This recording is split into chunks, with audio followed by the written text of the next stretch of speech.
In this lecture on John's Gospel, I would like to touch on some introductory issues, particularly the date of the Gospel of John, the provenance, and the authorship. What can we say about the date of John's Gospel? Typically, scholarship has seen John's Gospel written very late. Indeed, the quote by Clement of Alexandria has suggested a later date in the 1st century. The suggestion has been made by John A.T. Robinson that John's Gospel is actually written fairly early, about the mid-century.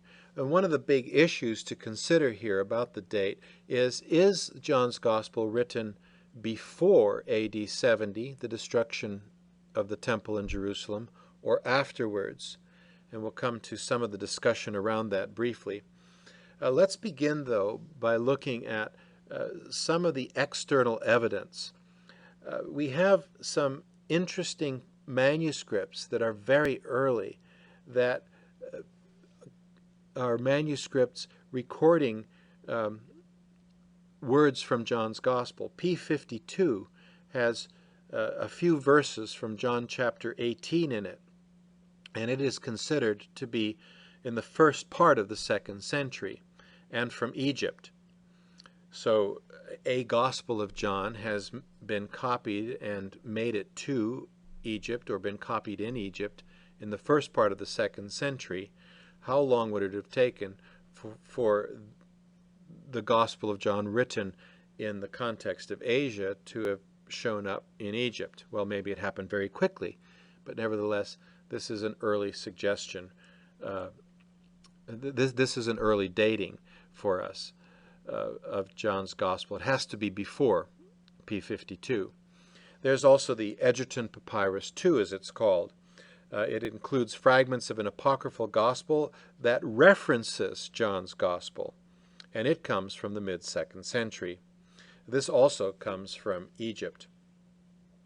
Then we have Justin Martyr, who is put to death perhaps in the 160s, and in his first apology written in the 150s, perhaps AD 155, there's a reference to John's Gospel.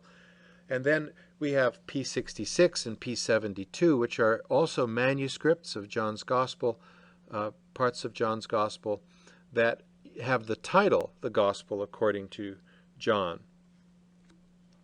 So that is first found in toward the late 2nd century and the early 3rd century, at the time that Clement of Alexandria was writing.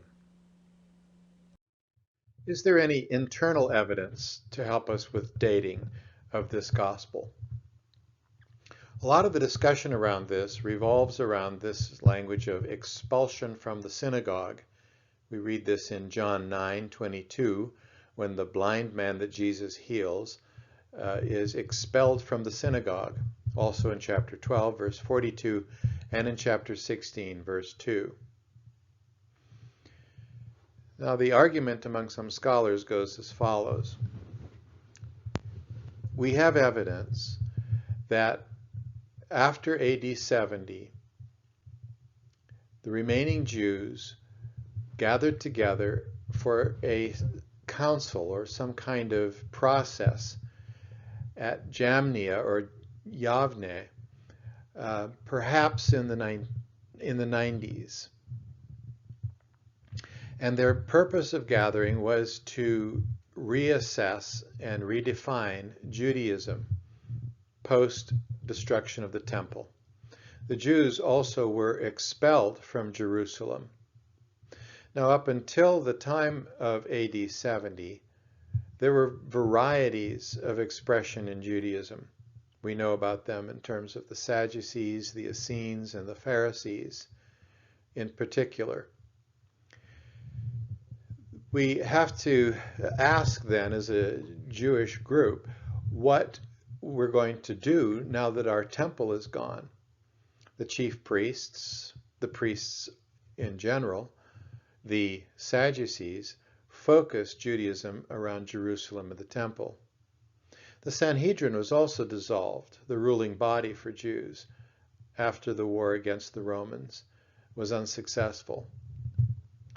And so now who is left among these different expressions of Judaism in the first century to keep Judaism going? It's the Pharisees. And so rabbinic Judaism comes from the Pharisaic focus, and the Pharisaic focus was on the law. Understanding Judaism as a religion of the law allows it to survive as a religion post the destruction of the temple, and it's not being rebuilt. Never has been rebuilt since AD 70's destruction. Interestingly enough, the first century is a time when both Judaism, that continues to this day, and Christianity, that comes into its identity in the first century and continues to this day, came into definition in light of the destruction of the temple. Prior to the destruction of the temple, the Christians already had an answer as to what was going on. Jesus had come and had predicted the destruction of the temple. He'd also replaced the temple. And so the destruction of the temple has no effect on Christianity in AD 70. The Jews, though, post AD 70, have to come to their new understanding of their religion. Now, how does all of this tie into date? The dates. Well, scholars have suggested that the incidents of the expulsion from the synagogue relate to what takes place at the Council of Jamnia. Part of the redefinition of Judaism by this council involved the exclusion of the Nazarenes from the temple, because one of the benedictions that was to be said in the temple service was to call down a curse on the Nazarenes, who are understood to be the Christians. So the scholarship has suggested that what happens in John's Gospel is one of two things. Either these stories of expulsion from the temple are invented by John in light of what happens later in the first century, Christians being expelled from the synagogue, or they did happen, but their relevance is particularly understood in the 90s, when the church and the Christians are being expelled from the synagogue. And then that relates to dating, because then it's said, okay, well, John's Gospel as post the Synoptic Gospels, later in the first century, when John is an old man and so forth, this Gospel then makes particular sense in light of this exclusion from the synagogue. And related to that, then, is identifying the date of John's Gospel to sometime after AD 70. It doesn't have to be this connection with Jamnia, but it could just be some time previously, but after AD 70.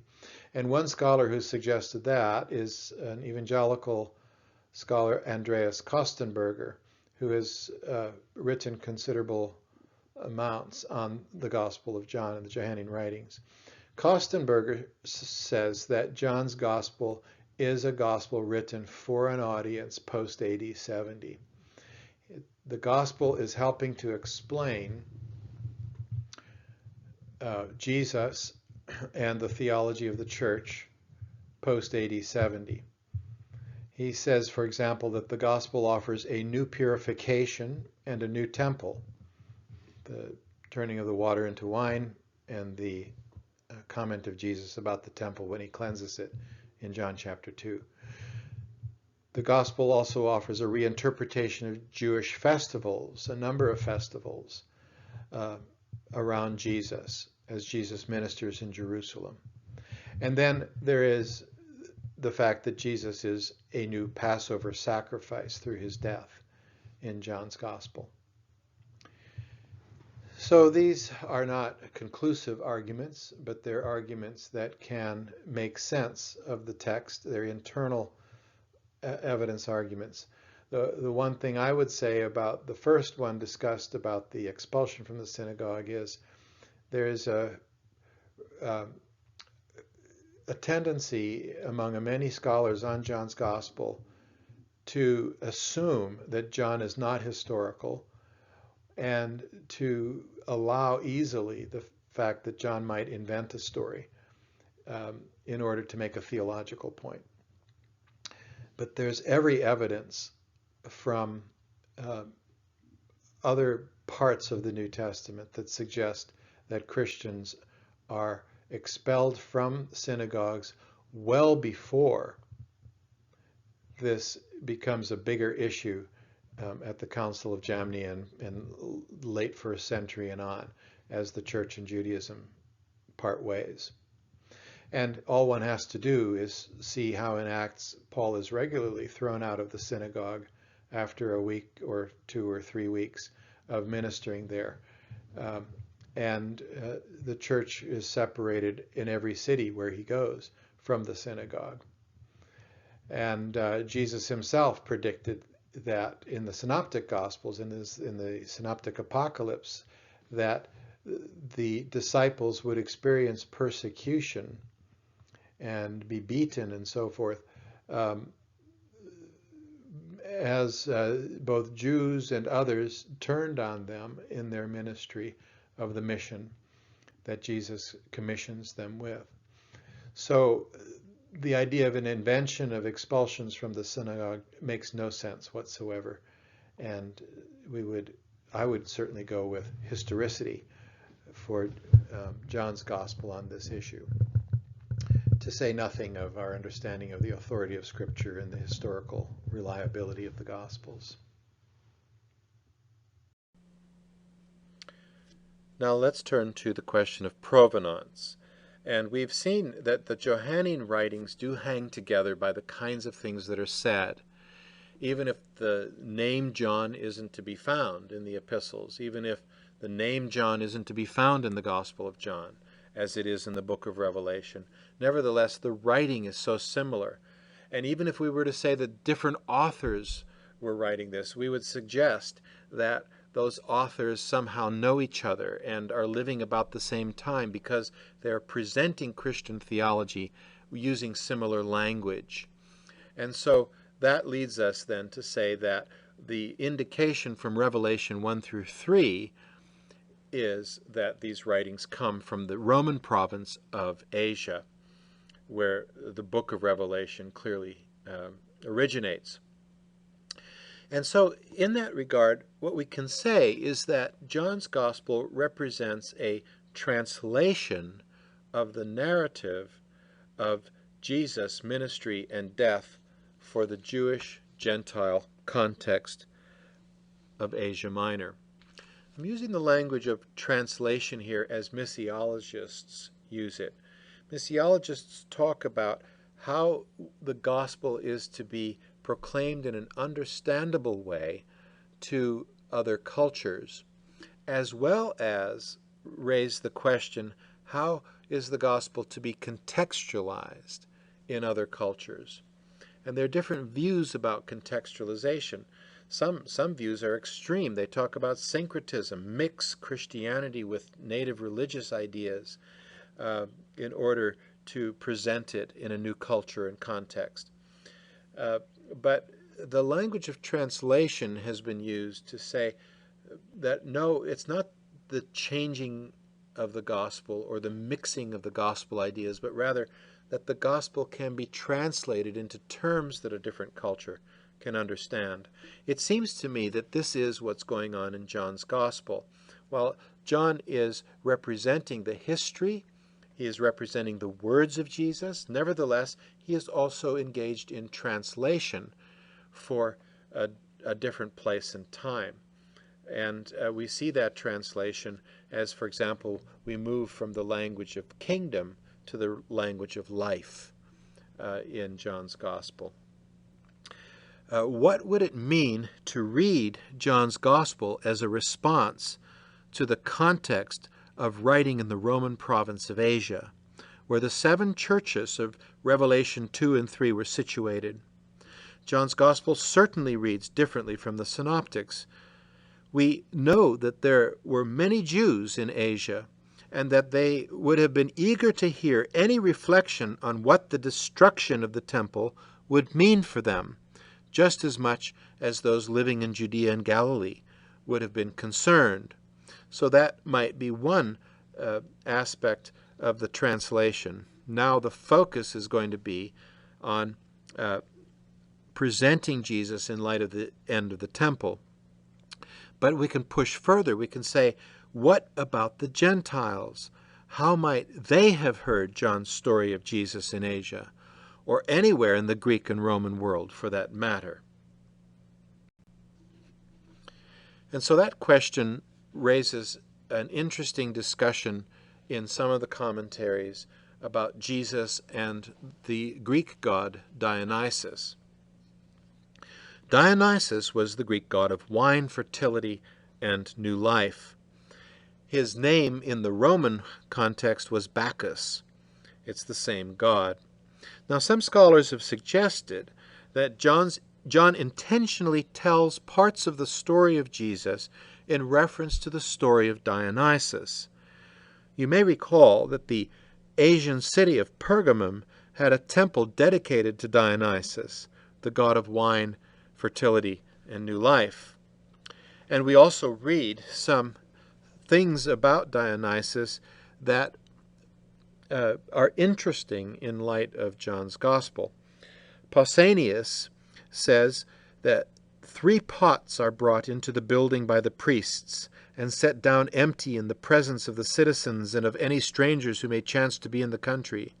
The doors of the building are then sealed by the priests themselves and by any others who may be so inclined.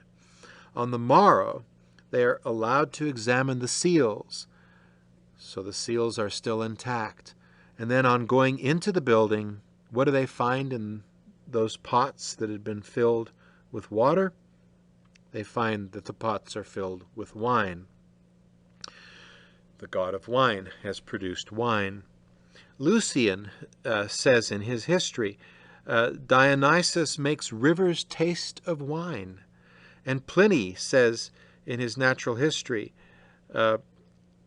as well as Diodorus Siculus in his history, that springs produce wine on the days that celebrate the god Dionysus' appearance. Also, Achilles Tatius talks about how Dionysus visits a herdsman who can only offer him water as vines did not exist. And then what happens is that the drink becomes wine, and they dance for joy. Dionysus then shows him the vine that produces the wine. Is this why John includes the story of Jesus turning water into wine? Is this possibly why John records Jesus saying that he is the vine and his disciples are the branches in John chapter 15? Such a reading of the text would make sense to Christian believers in Pergamum, for example, one of the cities of Asia, where there was this temple to Dionysus. Of course, the stories of Dionysus would have been known far and wide, and not just in Pergamum. Something is also said about Dionysus' origins in the ancient myths. A divine son of Zeus and a mortal mother, Semele, produced him, and Dionysus is called twice born. In one story of his birth, he is still a fetus and survives his mother's death.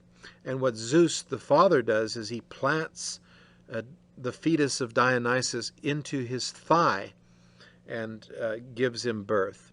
In another story, Dionysus, as a boy, is born from Persephone, the goddess of the underworld, and is then torn to shreds.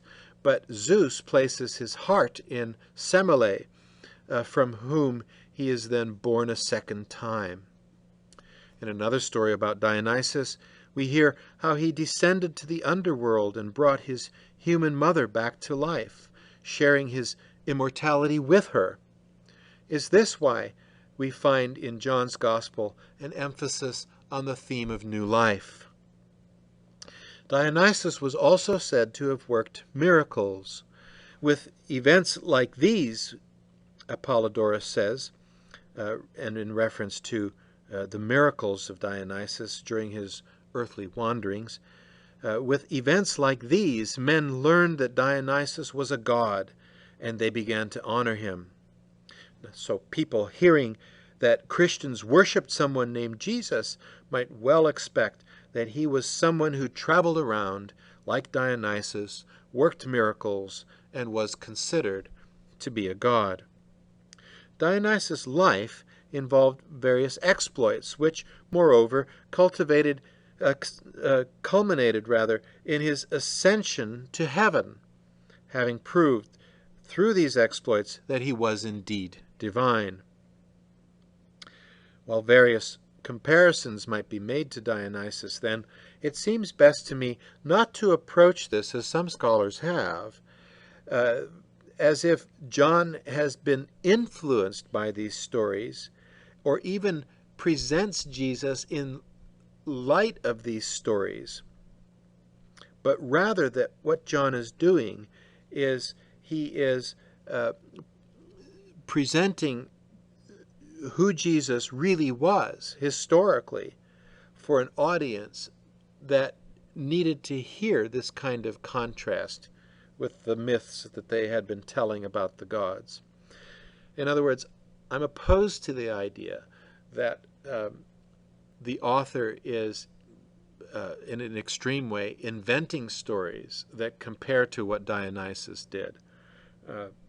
You'd have to say then that the miracles of the synoptic gospels that have nothing to do with Dionysus somehow are presented for that reason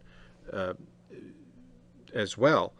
But rather, there's far too much going on with miracles in the ancient Near East as well as in the Greco-Roman world to limit it to some comparison with the Greek and Roman teachings on the gods and their miracle working. Rather, to me, what's going on here is the best thing to do is to put on the mindset of the audience in Asia and hear the Gospel of John as if you were someone living in the first century who had become a Christian and perhaps even once in your past worshipped someone like Dionysus, and then these contrasts really come alive in a new way.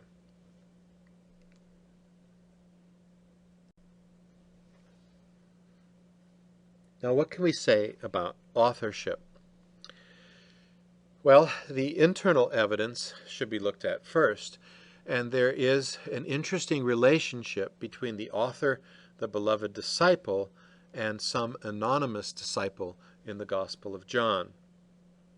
Again, the Gospel of John does not mention John by name as the author. Have a look at this slide. We can see the relationship between the author, the anonymous disciple, and the beloved disciple. John 20:2-3 says, "So she ran and went to Simon Peter and the other disciple." So this is some anonymous disciple, the one whom Jesus loved. All right, so there you have the beloved disciple. And said to them, "They have taken the Lord out of the tomb, and we do not know where they have laid him." Then Peter and the other disciple set out and went toward the tomb. In John 13:23 we read, "One of his disciples, the one whom Jesus loved, was reclining next to him." And then in John 21:1-2 we read, "After these things Jesus showed himself again to the disciples by the Sea of Tiberias, and he showed himself in this way." Now note the names of the disciples here. Gathered there together were Simon Peter, Thomas, called the twin, Nathanael of Cana in Galilee, the sons of Zebedee, so that would be James and John, and 2 others of his disciples. Now, we have an interesting anonymous 2 disciples here in John 21. We also had an anonymous 2 disciples in John chapter 1, although one of them gets named, which leaves 1 anonymous disciple in John chapter 1 who had been disciples of John the Baptist. So in this way, John begins his gospel with 2 anonymous disciples, one of whom becomes named, and then ends it with 2 anonymous disciples who remain anonymous in John 21. Notice also that the anonymous disciples of John 1 and 21 could not be John the son of Zebedee. Now, the beloved disciple appears several times. He's at the Last Supper, as we've just seen in John 13. He takes Jesus' mother at the cross. He sees blood and water flow from Jesus' side at the cross. He goes to the empty tomb with Peter, as we've just seen, and he writes or is involved with writing this gospel. We learn from John chapter 21. Now, one thing to say about the author, and this is really the most important thing to say about the author, as opposed to his identity as John, is that he is an eyewitness. John 21:20 and 24 say, Peter turned and saw the disciple whom Jesus loved following them, and he was the one who had reclined next to Jesus at the supper and had said, Lord, who is it that is going to betray you? Verse 24, this is the disciple who is testifying to these things and has written them, and we know that his testimony is true. Now that may be an addition to the gospel where the community or someone in the community is speaking of the author. We know that his testimony is true, or it could be just the way in which the author himself writes, identifying himself as an anonymous disciple, but as a disciple whose testimony is true. He is one who has been with Jesus through his ministry. He was an eyewitness. What can we say about the external evidence? Well, from the 2nd century, Irenaeus says in his work Against Heresies that John, the disciple of the Lord, who leaned on his breast, also published the gospel while living at Ephesus in Asia. So there also we have an identification with Asia. That's the Roman province of Asia. And this is said by Irenaeus to be something that he knew from Bishop Polycarp, who was put to death in his old age in AD 155. Polycarp, the bishop of Smyrna in Asia, who also had met John during his younger years. Now there's a complicating factor as we look at the authorship. And while I want to emphasize that authorship is not a crucial issue for us, it is nevertheless interesting to explore this to some extent. And so without getting bogged down too much, I want to look a little bit further at the question of authorship. Again, the primary point that we need to make about authorship of the Gospel of John is that it is written by an eyewitness. Now, there were 2 disciples of Jesus named John. This is the complicating factor for us. So while we would automatically think of John the son of Zebedee, one of Jesus' 12 disciples, we learn from Papias, writing in the early part of the 2nd century A.D., that there were 2 named John. He says, if then anyone came who had been a follower of the elders, I inquired into the sayings of the elders. And now notice the names he gives, and these are names that are clearly the names of the disciples of Jesus that we're familiar with from the Synoptic Gospels. What Andrew or what Peter or John or Matthew or any of the other any other of the disciples of the Lord had said. But then he says, and the things which Aristion and the elder John, the disciples of the Lord, were saying. So there are two Johns, and both are disciples. Just that the John, the son of Zebedee, is one of the 12 disciples, as the Synoptic Gospels speak of them. And then there's this other John who was a disciple, an eyewitness of Jesus. So as to authorship, we can talk about a traditional view, the view that the church has basically held, and no doubt you came to this course believing too, that the Gospel of John was written by John, the disciple, the son of Zebedee. Now, the argument for this is rather simple. It's that the synoptics see Peter, James, and John as favorite disciples. And in John's Gospel, Peter is clearly distinguished from this beloved disciple, as in the text we've just read earlier, where, for example, they are both at the tomb.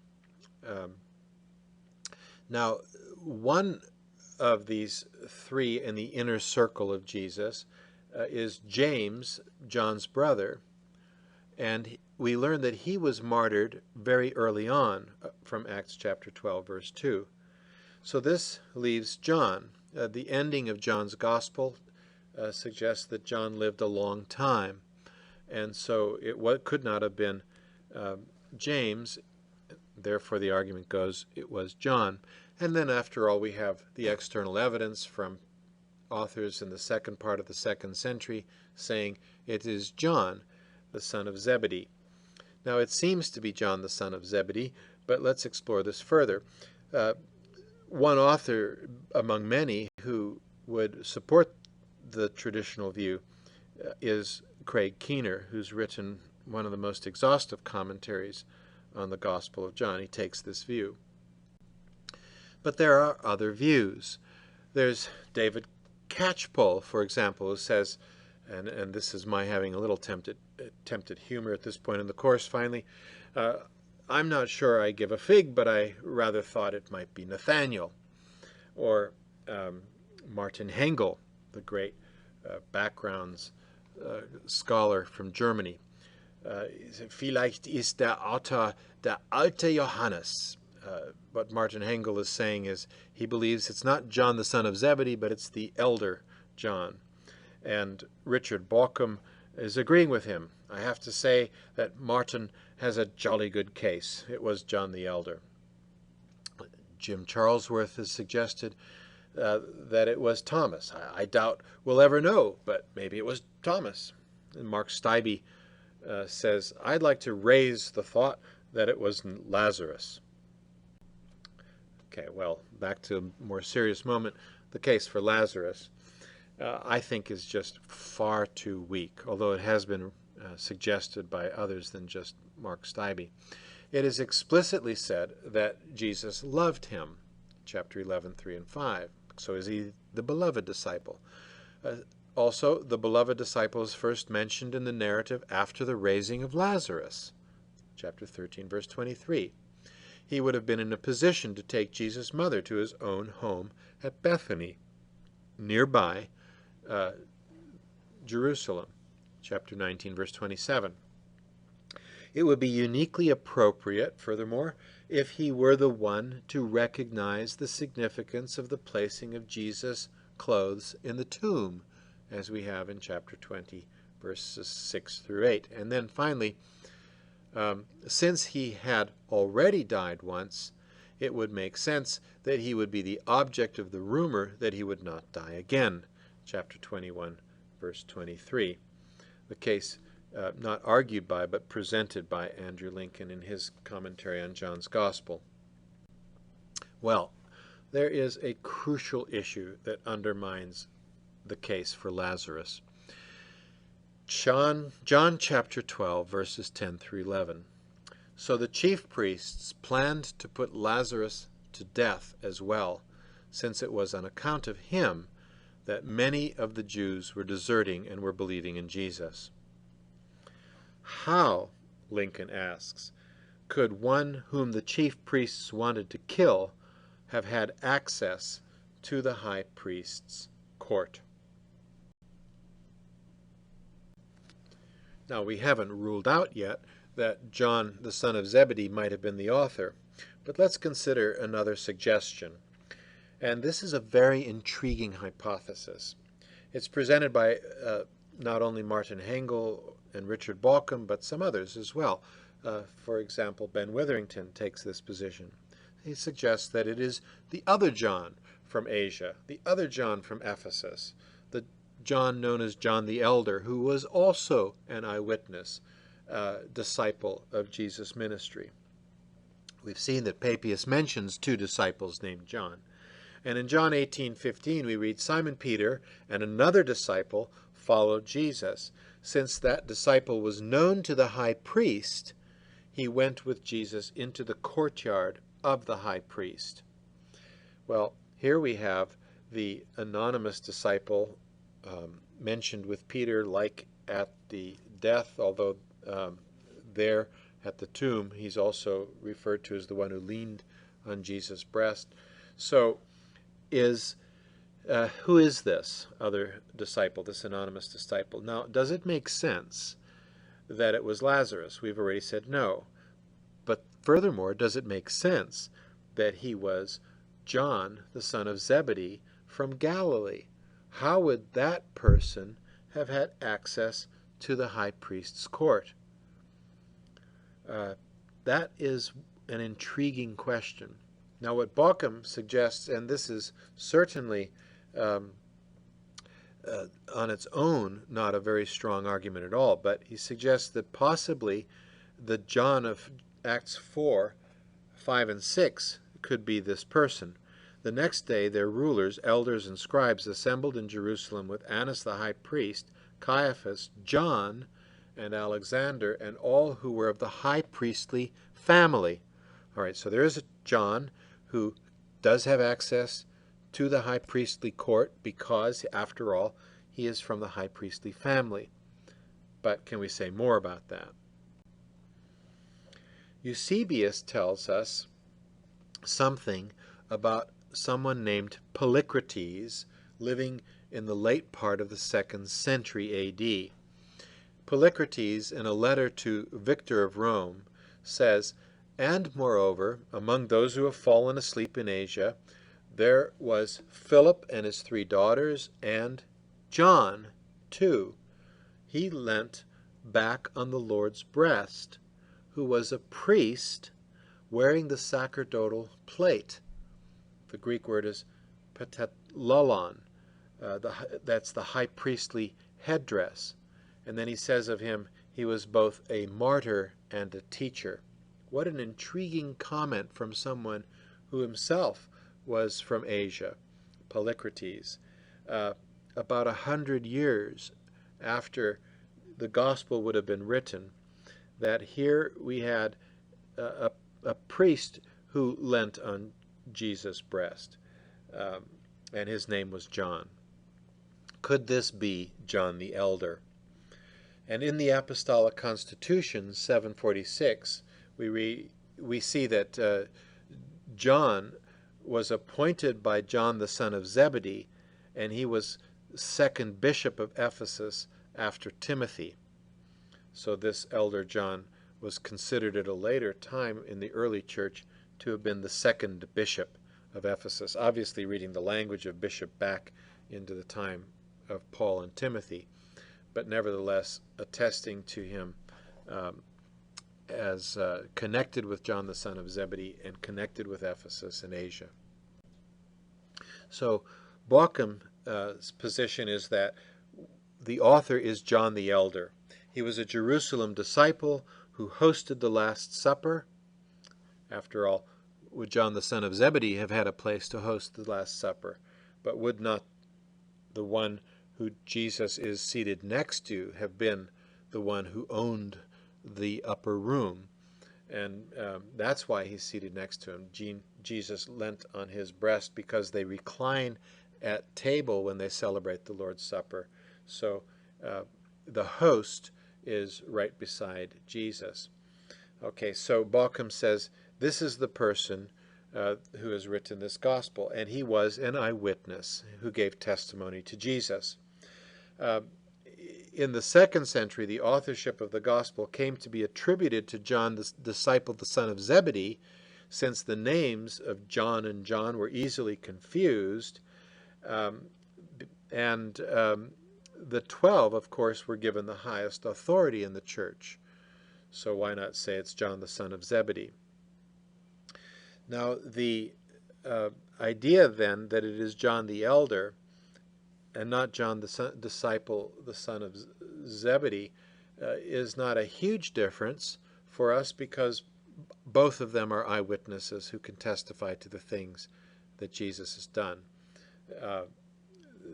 This could explain issues about the comparison of Jesus to the festivals. This could have explained why so much of John's gospel takes place in Jerusalem and not up in Galilee, and perhaps some other reasons too. I'm not going to come down on my own position on this. I just think it's an intriguing possibility that should not be ruled out. Bauckham argues that the author is anonymously inserted at the beginning and the end of the gospel. As I mentioned earlier, we have the anonymous disciples in John 1 and then the anonymous disciples in John 21. And he says the purpose of this is to show that the author, who is the anonymous disciple, is present from beginning to end, so the eyewitness testimony can be trusted. We should also say something about authorship and the Spirit. The kind of conversation that I've just been presenting to you among scholars is a conversation very much at the human level. And nevertheless, there is a divine discussion to have about authorship. And with John's Gospel, this kind of conversation takes place with respect to the role of the Spirit in the community. I've got a few comments to make about this. First of all, from D. Moody Smith in his Theology of the Gospel of John. He says that the Spirit Paraclete continues and interprets the ministry of Jesus himself, and thus is appropriately called in John 14, 15, and 16 another Paraclete. The Spirit is Jesus' successor in this sense of Jesus' abiding presence with his disciples. Now, how will the Spirit not only bear witness to Jesus, John 15:26, but also tell the disciples things that they cannot yet bear, John 16, verse 12? Moody Smith suggests that the Spirit expounds to them the truth he already represented as it is appropriate for their own time, chapter 16, verses 13 through 15. At various points in John, we read that later the disciples will remember and understand what Jesus said or did. So the Spirit, on the one hand, brings things to mind, but on the other hand, also interprets what took place to a deeper level. And Moody Smith continues, what will the Spirit do? The giving of the Spirit to the disciples after Jesus has been resurrected in John 20, verse 22, stands between Jesus sending the disciples out in mission, verse 21, and granting them binding and loosing authority, verse 23. So Moody Smith says the Spirit is taken for granted as inspiring and in guiding both the mission to the world and inner church life. And then finally, Moody Smith says that all four Gospels tie together Jesus' baptism with his receiving the Spirit and his being the one to baptize in the Spirit. Now, a second comment comes from Richard Bauckham's book again, Jesus and the Eyewitnesses. He says that the role of the Spirit may be more directly tied to the eyewitness testimony of the disciples in John, rather than a general statement about the Spirit's role in the community. So he's saying what's said about the Spirit has to do with the disciples more than the role of the Spirit in the Christian community, the church. And he references John 15:26 to 27. When the Advocate comes, whom I will send to you from the Father, the Spirit of truth who comes from the Father, he will testify on my behalf. You also are to testify because you have been with me from the beginning. So the Spirit of truth is abiding in the eyewitness disciples who bear testimony to Jesus. With a third comment, I'd like to return to the idea that the role of the Spirit is the role of the Spirit in the church that was mentioned by D. Moody Smith. And in my comment, I want to talk about the understanding of the Spirit and prophecy in the early church. Prophets were present in the early church. We learned that Paul's companion, Silas, was considered a prophet. He journeyed with Paul in his second journey. The author of the Apocalypse, John, is understood as writing prophecy.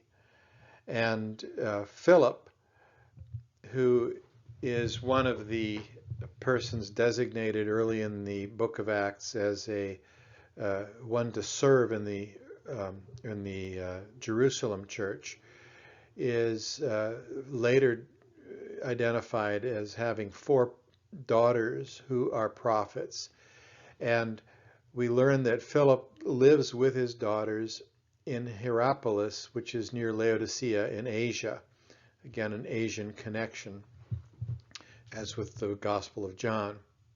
Also in the book of Revelation, right at the end, we read, the angel says to me, you must not do that. I am a fellow servant with you and your brothers, the prophets, and with those who keep the words of this book. Worship God. Don't worship me. So the language of your brothers, the prophets. So the author of the book of Revelation is a prophet, and there are other prophets identified with this verse.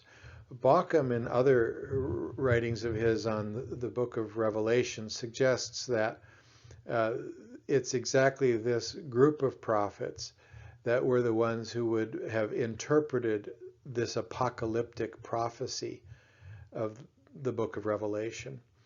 And therefore there would have been a knowledge of how to understand the symbols and the meaning of the book. And then finally, Paul writes in Ephesians, which is a letter that we can say was directed to the churches in Asia, that the household of God is built on the foundations of the apostles and the prophets. In the book of Ephesians, which may not have been written only to Ephesus, but also to other churches in Asia. And in Ephesians 2:21 and 4:11, we find that language, apostles and prophets. And a number of scholars have suggested that if it had been the Old Testament prophets that were in view, Paul would have said the prophets and apostles, but he says apostles first. Therefore, these prophets are persons functioning in the church. That makes sense, perhaps especially in chapter 4, verse 11, where 5 different roles in the church are identified: the apostles, the prophets, the evangelists, the pastors, and teachers. And the pastors and teachers may be an overlapping role or 2 different roles. Nevertheless, the focus here is on how the prophets are mentioned in the church as one of the groups that is contributing through their ministry to the growth of the church into the head, which is Christ.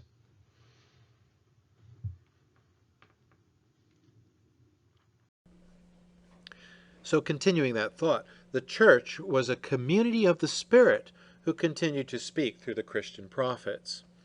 This was prophetic speech. Let's not despiritualize it and call it preaching. It was prophetic speech, and there is no indication that the church would cease to be a community of the indwelling presence of God's Spirit.